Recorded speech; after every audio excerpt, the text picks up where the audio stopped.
We are underway here at the Circuit of the Americas. A really good launch from the second row there by Alonso Lopez on that Bosca machine. He might be already up beside that top two, but it's going to be Pedro Acosta. He's grabbed the whole shot, the Spaniard. Lopez does capitalise on that superb launch from fifth to second. He might even lead here. Sweeping on the inside of Acosta, down and into turn two. Lopez leads. And look at Arbolino straight through into third position. He made a good launch and was brave around the outside into turn one, picking off the poleman, Celestino Vietti. So it's Lopez, Acosta and Arbolino. Yellow flags out immediately in sector two, so someone else has gone down very early on in this Grand Prix. Lopez from Acosta. Salach is still fourth behind the championship leader Arbolino. It's Lucas Tulovic who's gone down on this first lap. Acosta though strikes immediately on Lopez. There's not a lot of room there, and I think he's going to run a little bit hot. They'll come side by side outside that final corner. Yes, indeed, Acosta did get in a little bit hot. Lopez just let off the brake, squeezed on the inside. A really, really bad weekend then for the German-based Liqui Moly team, with Darren Binder sidelined with a hand fracture already at the start of this Grand Prix as Acosta fights back.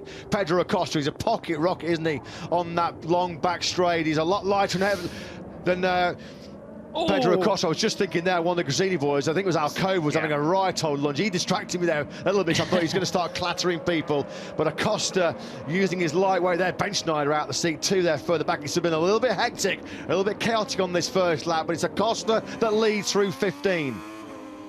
Here comes Lopez then again into turn 19. He's in hot. He's in hot. This is the second or Valencia, this. Yeah, 3 or 4 times, isn't it already? Then now, and Arbolino pounced on that mistake from Lopez. He's up into second place. Acosta and Lopez have already exchanged the lead 3 or 4 times on this fast and frenetic first lap here in COTA. Canet's looking pretty menacing. That's beautiful, isn't it? He's got in that Bosca chassis, turning on a sixpence in that twisty first sector there, hasn't he, Alonso Lopez? Beautifully up the inside of Arbolino, back in the second place. I was just about to say, Canet's starting to look pretty menacing in fourth place. He's come from seventh, immediately wastes little time in firing up the inside of Tony Arbolino. He just nudges out the Italian there. It was hard but fair, and Canet up into third. And Arbolino says, no, you're not, pal. I'm coming straight back on through at the final corner. Great action. They've got to be careful here, though, because this jostling for position for that final place in the podium is just giving Acosta and Lopez that little bit of a breather at the front of this Grand Prix. Barry Balters just outside of the, well, just inside the top 10, rather, in ninth. He's just set the fastest lap of the Grand Prix. The Belgian charging a 2:09.939, the only man in the 2:09s on circuit. Top two, and Acosta's got a problem here. Yeah. What was going on there? His gearbox was making all kinds of horrible noise, wasn't it? I don't know if he maybe got a false neutral there, but there was clearly some issue downshifting there. Yeah, and Arbolino has got through. It got through, didn't it? It just was a little bit unstable for Lopez on that fourth gear drop down through turn number 10 there, side by side here. Arbolino wipes Lopez's nose off as they come over the crest now, halfway down, attacking this 1200-metre back straight. Full gas, nearly 300 k's on these 3-cylinder Triumph engines. Lopez just looks like he's going to hold off Acosta in the braking zone, decelerating from 6th to first gear.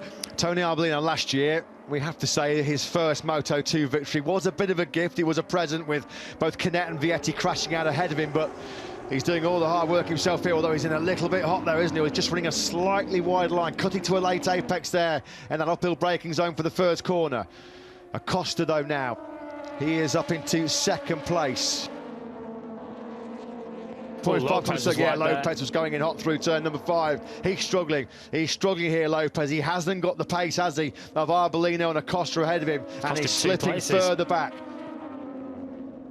What's happened to Canet here? And Canet's made some big mistakes in the latter part of lap number 11, the start of lap number 12, because all of a sudden, out of nowhere, over the line, he'd already slipped back down to 4th behind Fermin Aldeguer. Now he's got more trouble as well, because Jeremy Alcoba's come through. So the latter stage of lap 11, as we mentioned, and the first couple of corners of lap 12 have been a bit of a shocker for Canet. He slips off the podium. We're about to come over the line and complete lap number 13. There'll be 3 to go here in what's an intriguing, fascinating duel between Arbolino and Acosta here at the Red Bull Grand Prix of the Americas. It is still in the hands of our World Championship leader, Tony Arbolino, trying to be just the 6th. Oh, he's gone wide. He's gone wide. There was the first mistake. Through comes Acosta. It was a gift. It was a present for him, wasn't it? He pressured Arbolino into the mistake. Arbolino will still lead the World Championship, but Pedro Acosta then now seizes the lead late on here in Austin. What a time to ride on board with Arbolino.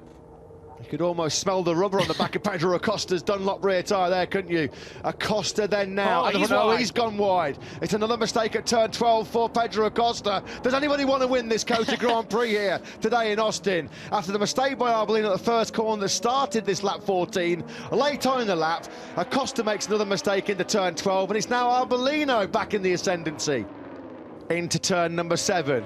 Still 13 corners left here for Pedro Acosta to work out the puzzle. A difficult puzzle it is as well to find a way through on Tony Arbolino. Now here is one of the favoured overtaking hotspots here around this magnificent COTA course into turn number 11. Arbolino goes defensive. I just wonder where now Acosta trying to get a slingshot here on a slightly wider sweeping line to pick up some slipstream. He's running out of overtaking places now. We come down the 1200 metre back straight. Is Acosta going to be close enough to attack Arbolino on the brakes?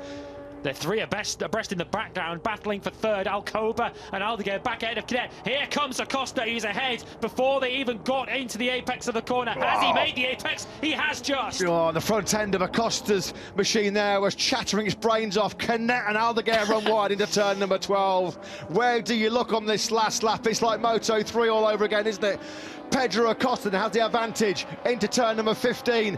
Tony Arbolino now really is only turn 19 and turn 20, the last two corners here in COTA, where he's got to try and find a way through on Pedro Acosta. Acosta will try and balance aggression and defensiveness here. Oh, big bubble there on the big bump through turn number 18 for Acosta, but he runs that tight line. We have got just one corner to go here in America. Pedro Acosta sweeps to the inside line. Through the final corner he comes, turn 20. Tony Arbolino runs that tight line. It's going to be super close to the line, but Acosta wins. An absolutely unbelievable race here in Moto2 in America. And Bo Benschneider takes the final place on the podium. Pedro Acosta, 2 wins from the first 3 Grand Prix.